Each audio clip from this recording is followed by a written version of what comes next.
Hello everyone, welcome to my presentation. Thank you so much for joining me, albeit virtually. I'm going to be talking about the social impacts of the Olympic and Paralympic Games and talking about a study that I did with colleagues, which is a review of existing literature.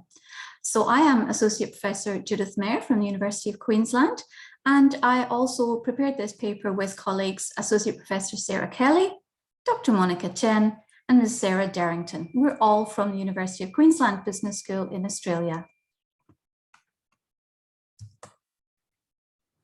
So a little outline for you of what I'm going to talk about.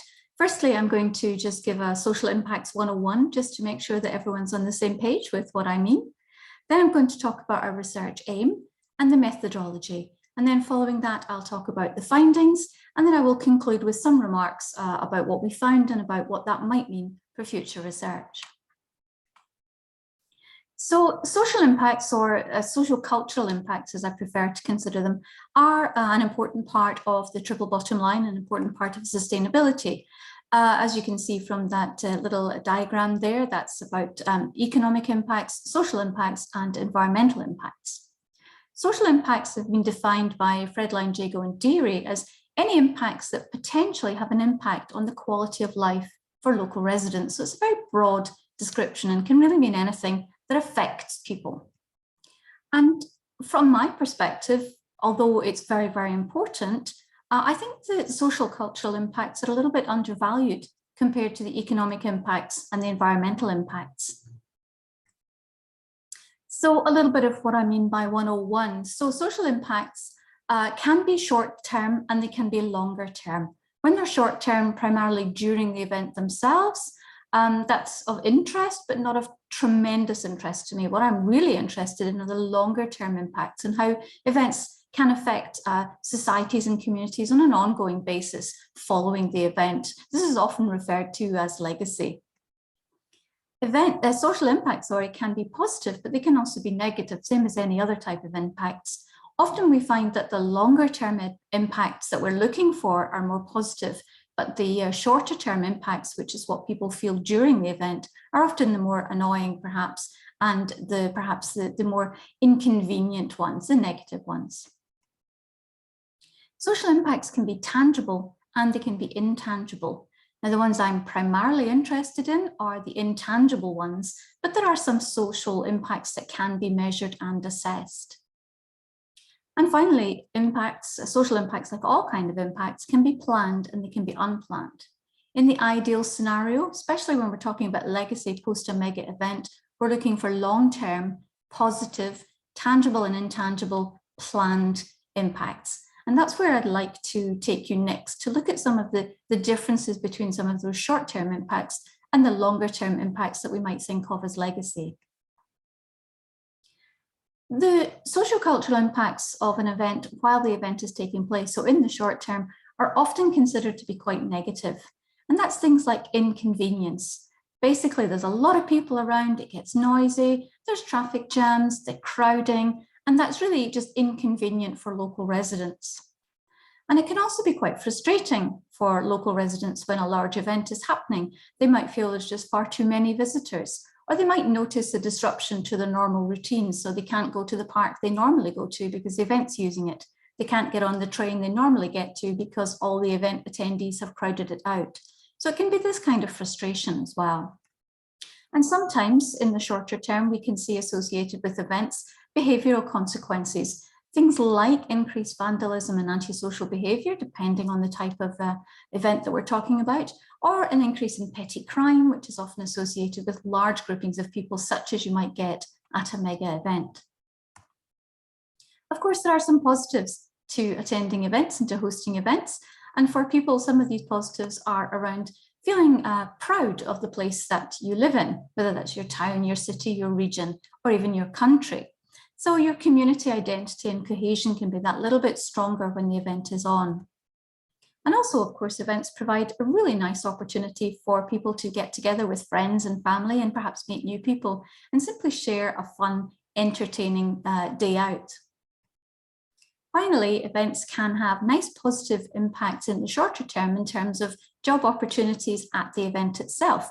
And in doing so, we're often providing people with new skills that will have a longer term impact in relation to their CV, their skills, their certification perhaps for serving alcohol, certification for first aid training, that sort of thing, which can then lead on to a very positive impact in the longer term. So what we wanted to look at was, with the knowledge of these positives and negatives that we have seen and we've identified, is there actually any agreed way of assessing and measuring them, either in the short term or the longer term?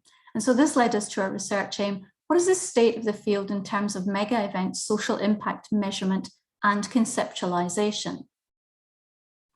So what we did was we decided to do a literature review, a systematic literature review, and we used narrative synthesis for that. So the literature review in a systematic way obviously involves a systematic way of identifying the relevant articles and compiling a database of those.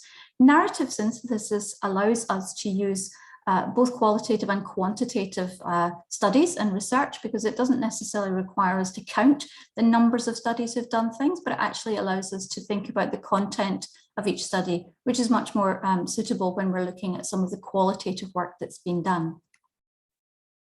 So we did an online search looking for articles that were of relevance, used a range of words and phrases. So for example, Olympics or mega event or FIFA World Cup, for example, or Commonwealth Games, and all of them had to include also the word legacy and or impact to make sure that we were getting at the real points that we were interested in. We chose 2000 to 2020 as our benchmarks for this study to make sure really, excuse me, that we had a reasonable start and stop date, and not because we didn't think that things before 2000 would be not relevant, but just simply so that we had some parameters around our search. And we searched a number of databases using things like Science Direct, the Scopus, the Web of Science, etc., the ones you can see there. And that allowed us to get information from a wider range of different journals in different areas, fields, rather than just looking for all the tourism journals or all of the events journals. So as well as those in hospitality, we were also able to seek and find articles in sport, leisure, marketing, business, and public policy journals. At the end of the review, after we discarded some that weren't relevant and we cleaned the database for duplicates, we had a total of 107 journal articles included in this review. And so what we did was we read the articles and we used open coding to analyze the contents of these articles. And what we were looking for was similarities and differences across the studies and between and across the studies that were included, to try to see if we could find some themes to group the social impacts under, but also so that we could make notes and start coming up with some conclusions about the types of research methods that had been used in terms of social impact analysis, and also some of the findings as well. So I will talk to you more about the findings now. So we found that in general, the studies that we looked at can be, or the findings of the studies can be looked at in terms of two separate types of effects. Those that had a direct effect on residents at the top there in white, and those that were still important but had an indirect effect on residents. And in the past, these have not necessarily been considered to be impacts or legacy points from mega events, but we think it's important to include both. So in terms of those that had direct effects on the residents, there was a grouping of studies around volunteering, education, skills transfer, knowledge development, that sort of thing. Possibly the most obvious one was around sports participation, but also infrastructure and health. There was a grouping around the social connectivity side of things, so social cohesion, civic pride, social capital, that sort of thing. And also a group of studies that looked at inclusion and diversity, taking a fairly broad definition of what those might mean. In relation to those social impacts which had more indirect effects on residents, we found a grouping of studies that were dealing with business and government networks, things like soft power, trade, and other kind of international relations. We also found that there were some findings, some studies around accessibility and accessible tourism as a result of hosting mega events. And we thought that although there were some crossovers between that and inclusion and diversity, we thought that it would be useful to treat them separately. Again, not directly an effect on residents, but nonetheless an important effect for the host destination was destination branding. And there were some specific findings around destination branding. And finally, one that we weren't particularly expecting to find, but there is a body of knowledge on disaster preparedness, disaster and crisis recovery and management that relate to the hosting of mega events. And so that was another grouping that we identified. So in general, we have 8 themes, if you want to call them that, or 8 groups of bodies of knowledge in relation to the social impacts of mega events, and as shown here. And I'm going to take you through each of them individually now. And what I'm going to do is present some studies that are exemplars of what we were finding in the work that we did. So I can't list all of them because that would be far too long, we'd be here all day. But I'm going to give for each of these impact groupings or impact themes, I'm going to present you with a couple of studies to show the sorts of findings that we've got.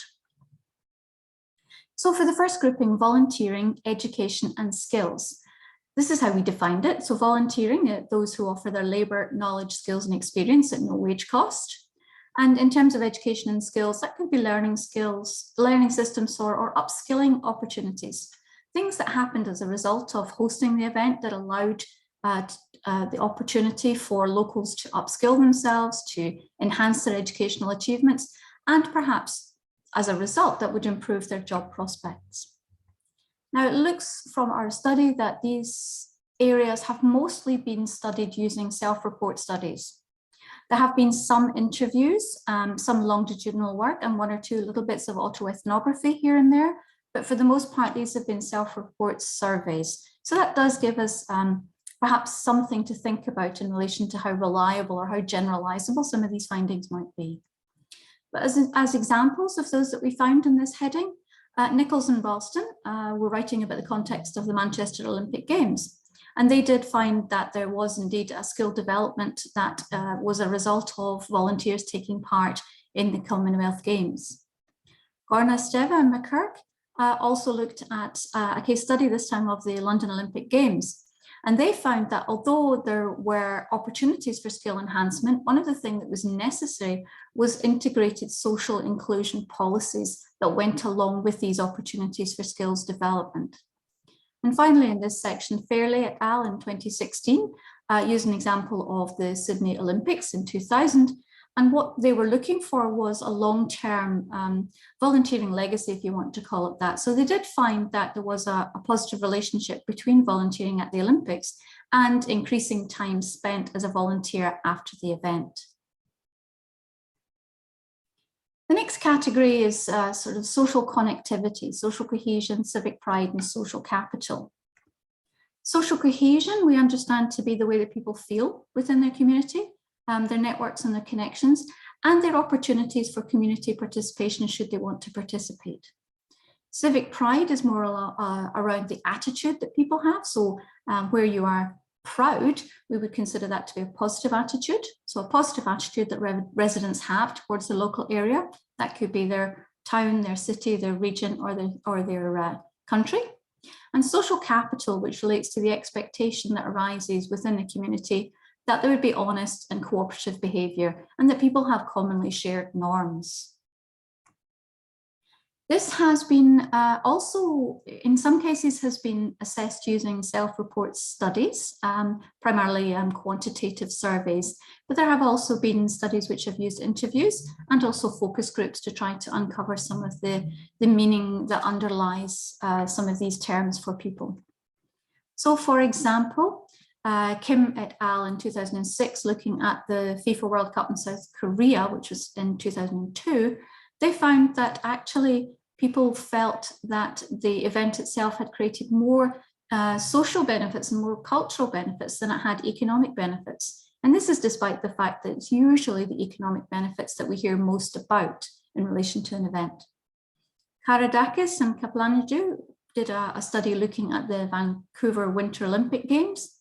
And they again found something similar, which was that local people were actually more interested in the social impacts of hosting the event, both in the short and the longer term, rather than the economic impacts. And I think that's quite interesting because, as I said, we often hear about the benefits, the economic benefits that will accrue to a destination or a city when they host a mega event. But actually, it looks as if it might be the case that residents are much more interested in the social impact, of hosting the event. And in 2012, Mair did a case study analysis of 7 different Olympic Games. And what she found was that even where the host city or the host country had explicitly set goals for social benefits for all, it seemed that those who were already socially excluded rarely benefited from their city hosting the Olympic Games. So social exclusion could be based on race, culture, ethnicity, gender, sexuality. There's lots of different ways of being excluded. It could be socioeconomic status, it could be refugee migrant communities, but it certainly seems that even where there are some positives in terms of social connectivity, these might not be shared equally amongst all residents. So the next category is inclusion and diversity. We consider inclusion to relate to when people feel valued and respected, when they have access to opportunities and resources, and when they can contribute their perspectives and talents to improve their community. And it's not just when these things are available, but also whether people feel that they're available to them or not. And diversity, we understood to mean people of different ages, cultural backgrounds, ethnicities, you can read them all there, genders, religions, geographical locale, ACS status, disability, also sexuality, which I forgot to make a note of there. So as wide a possible definition of diversity as we could find. This category is interesting in that it's very difficult to measure directly, and so it's often measured using proxies. These proxies are things like perceived tolerance of diversity, but also tracking and analysing social media to get a sense of sentiment. So using big data to try and understand sentiment around inclusion and diversity issues. Some of the examples we have here, though, are a little bit older, not all of them, but relating to the FIFA World Cup in South Africa in 2010, Kaplan-Adu et al. Looked at quality of life as it related to racial segregation. And there was a sense in their findings that the racial segregation was, or certainly was perceived to be lessened as a result of hosting that World Cup, sorry. And so you can see the importance of something like that. Gibson et al. Also looked at the same FIFA World Cup. Their findings were a little different. They find that residents' tolerance of diversity seemed to decrease from pre-event levels during the event and after the event. So I think it's probably important to bear in mind that there's going to be mixed responses sometimes to some of these issues. Some depending perhaps on who we ask, depending perhaps on when we ask and how we ask. Hidelenko and Stepchenkova looked at the Sochi Winter Olympics, and they used social media tracking and analysis. And they found that using that way of assessing things like inclusion and diversity, there was an increase in national sentiment, potentially you might argue nationalist sentiment or nationalism, which increased over the duration of the Games. And some of the issues which were already contested within the country were enhanced or increased, or perhaps became more contested as a result of social media during the event. And that could be things like people from different parts of the former Soviet Union in terms of their current status of independence and their relationship with Russia, but also within Russia, things like their issues around the treatment of the LGBTQI community. Another grouping of social impacts is around that sport participation, infrastructure and health area. Now, the social impacts of sport, we consider to include participation in sport, but also increase or improvements in community health and well-being. The enhancement of amenities, venues, infrastructure through sporting investment, enhanced pathways to elite sport, but also relating to integrity and trust in sport. Now, for this type of study, most of the research that was reported was quantitative. Some cross-sectional and some longitudinal surveys post-event, but primarily this has been done in a very quantitative way. So some of the examples that we have here, a study by Veal et al. In 2012, looking at 3 different contexts, so Sydney Olympics, the Rugby Union World Cup, and the Melbourne Commonwealth Games. And the outcome of that study suggests there wasn't any significant increase in adult sport participation following these events. Chien et al., who looked at Sydney Olympic Games and Beijing Olympic Games, found that there was a positive effect on elite sport pathways, and also that there was a positive effect on the sporting performance of the host nations at the events that they were host for. But the authors also point out that this is not going to be sustained without significant investment. So it's not really a case of hosting the event once and then forever after you will find that positive impact. So it's something that has to be worked on for a period of time. And Cleland et al., looking at Glasgow Commonwealth Games 2014, also found little to no correlation between the event and increased sport participation of host city adult residents. Now, it's important to point out that not every study has found no link between an event and sport participation, but it is an important thing, I think, to make sure we do further study on, because the results are quite mixed in terms of understanding whether a large mega event actually does lead to increased sport participation and physical activity and community well-being and health, because that's something that I think most event organisers are trying to achieve. Now, moving away from those impacts that we considered to have a positive direct impact on the local residents, and towards those that had an indirect effect. The first category is business and government networks. So when we talk about networks, we're talking here about these relationships that can be within or between organizations, within or between cities, and within or between countries and nation states. And they relate to business networks and commercial investment.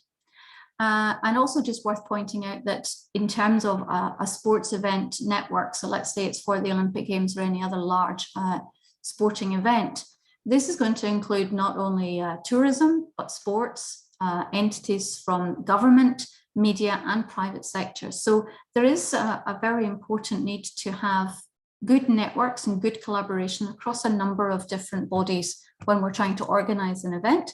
And we are arguing here that there's potential for the event to be the catalyst for these types of networks to continue and be enhanced.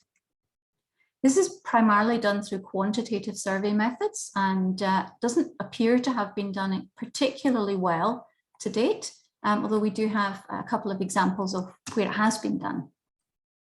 In 2015, Werner et al. Looked at the Rugby World Cup in New Zealand, and they were looking for collaboration in relation to tourism. And they actually found that there was limited collaboration between the regional tourism organisations throughout New Zealand during the context of the Rugby World Cup.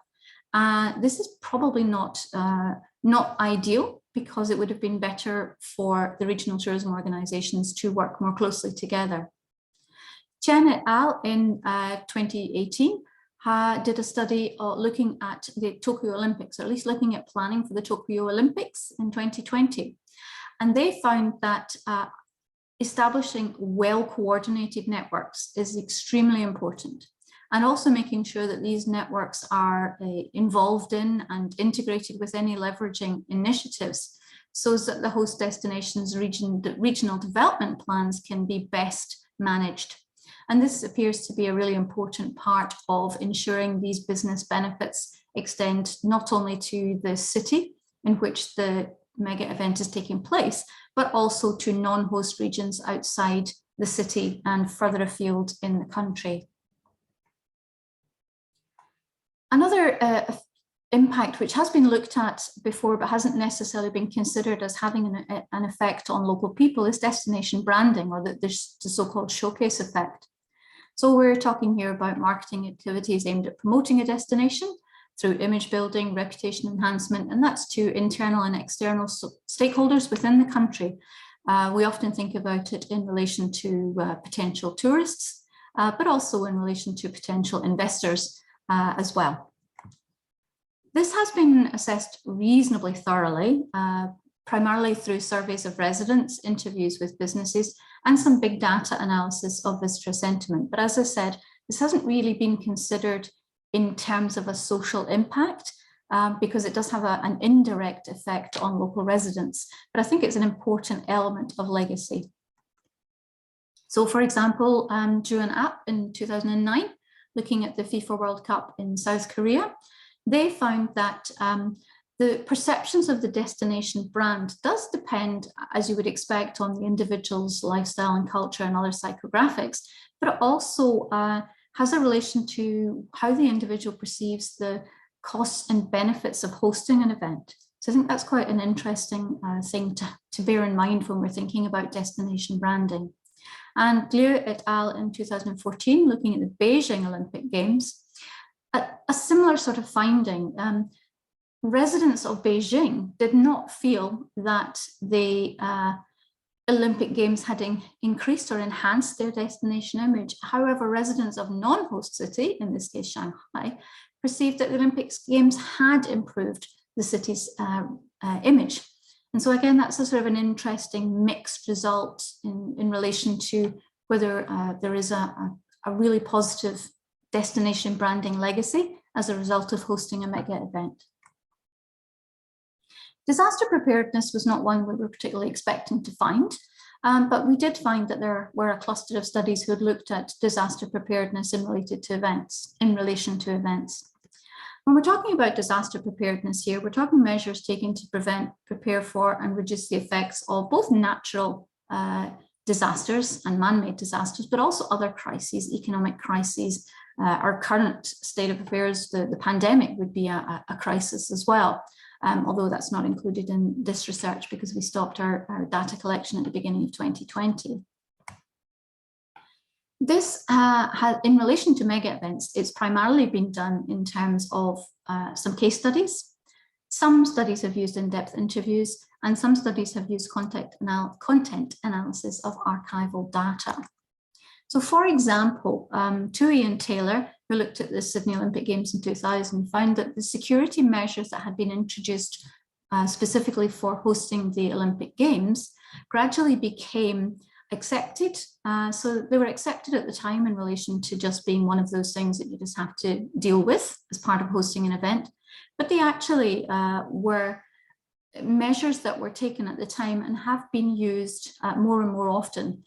So increased security measures throughout Australia, probably not directly as a result of hosting the event, but certainly from around that time onwards. So security as a measure to prevent a crisis or a disaster is quite an important element of mega events. Walters et al. In 2017 looked at the Olympic Games in Rio, 2016, and they were also looking at security, this time in relation to potential terrorist attacks. And they were looking at the levels of trust in people's security, levels of trust that people had in security officials at the event. So basically, did people feel that the security was sufficient to alleviate people's concerns? And they did indeed find a sort of a sliding scale where those people who had little trust in the security measures had much more significant concerns about security.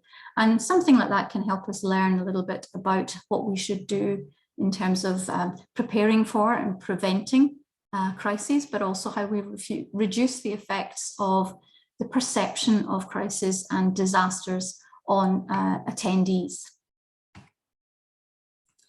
And finally, accessibility and accessible tourism.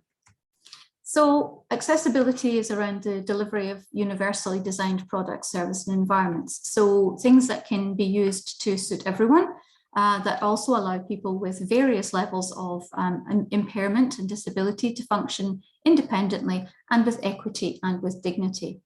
Accessible tourism specifically is around the provision of experiences, products, services, environments and experiences that enable people with a range of access requirements to fully enjoy, to fully experience the destination. And that can be in relation to impairments around mobility, vision, hearing, cognitive dimensions of access, but it can also be around a wide variety of other accessibility issues. Usually this has been considered in terms of qualitative methods. So it's been done in relation to the experiences of people with some variety of accessibility issue. It's also been the subject of a couple of Delphi studies, and there have also naturally been some quantitative surveys that have investigated this issue. So an example here, Kaplanadu 2012, who looked at a range of Olympic Games and was looking at how we might understand what accessible tourism means for people. And so one of the findings of that study was that accessible tourism is around perception as much as it is around actual fact and provision. And the perception of availability of accessibility is an important way of understanding how people feel about accessible tourism. In 2017, Papas looked at the London Olympic Games, and one of the outcomes or legacies of the Olympic Games in London was the perception that the development of accessible services for visitors, including accessibility to information, was an important outcome of the Olympic Games and an important legacy as well. So just a few concluding remarks, really.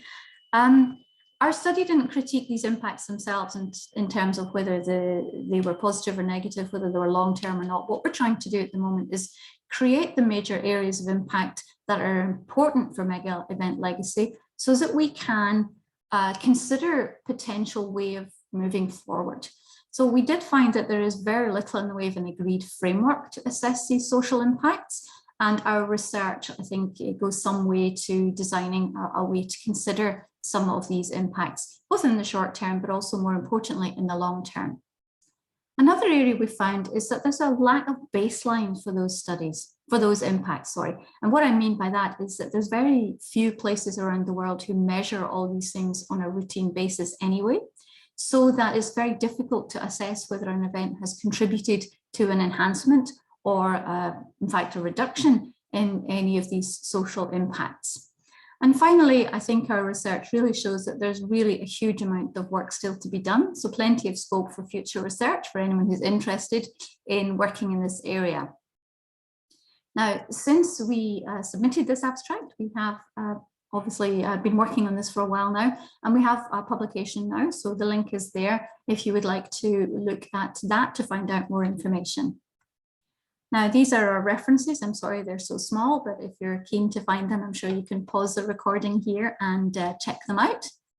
But apart from that, thank you very much for listening. I hope you found it interesting. I'm looking forward to taking part in the conference, albeit virtually. And if anyone has any questions or you would be interested in contacting me for a collaboration or anything else, please feel free to use my email contact there. Thank you so much.